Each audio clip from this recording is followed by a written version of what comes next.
Okay, ఏం తమ్ముళ్ళు హుషారుగా ఉన్నారా? ఏమమ్మా ఆడబిడ్డలు, యుద్ధానికి సిద్ధమా? ఇప్పుడే గౌరవనీయులు ఒక పారిశ్రామికవేత్త,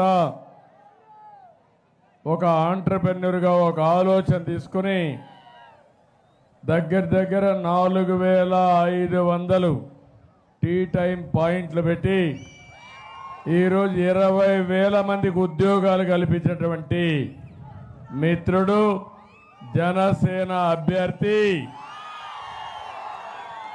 ఉదయ్ శ్రీనివాస్ గారు. అదే మరి ఇంకొక పక్క 40 ఏళ్లుగా మిమ్మల్ని కాపలా కాసి మీరు ఆదరించిన నాయకుడు నెహ్రూ గారు. నేను జగ్గంపేటకు వస్తే మీ ఉత్సాహం చూస్తున్నా.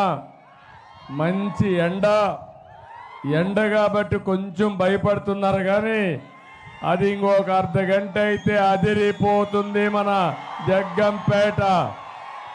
ఎటు చూసినా జనమే జనం, వెనక ఇటుపక్క ఎక్కడ చూసినా ప్రజలే కనపడుతున్నారు. తమ్ముళ్ళు, నేను 41 సభలు పూర్తి చేశాను.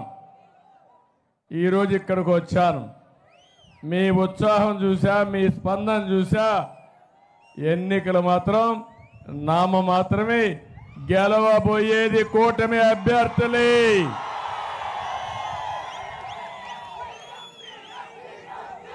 ఈరోజు ప్రజల్లో మార్పు చాలా స్పష్టంగా కనపడుస్తూ ఉంది. ఈ మార్పు ఒక వేవుగా మారుతుంది. ఆ వేవులో వైఎస్ఆర్సీపీ కొట్టుకొని పోవడం ఖాయం తమ్ముళ్ళు, అనుమానమే లేదు.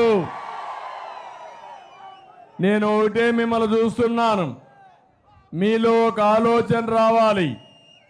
ఈరోజు గుంటూరుకు సంబంధించిన ఒక అమ్మాయి కోవూరి లక్ష్మి ఢిల్లీలో నిరసన తెలియజేయడానికి